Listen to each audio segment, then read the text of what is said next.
Let's talk about 1.2 variables and data types.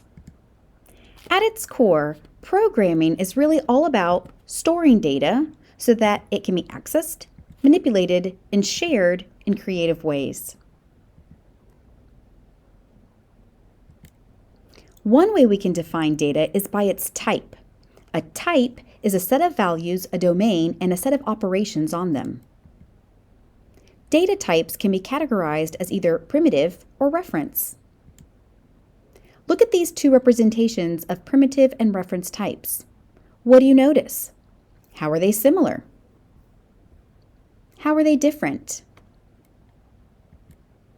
The primitive data types used in this course define the set of operations for numbers and Boolean values.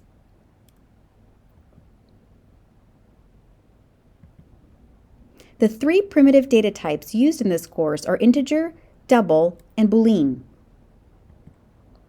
What do you notice about these three data types? How are they different? Each variable has associated memory that is used to hold its value. We are actually allocating memory to store these values. The memory associated with the variable of a primitive type stores an actual primitive value. We will discuss reference types later on. When a variable is declared final, its value cannot be changed once it is initialized.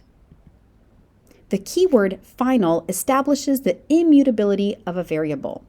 If you are familiar with Swift, you might recall using the keyword let when declaring an immutable variable, one that cannot be changed once it's initialized.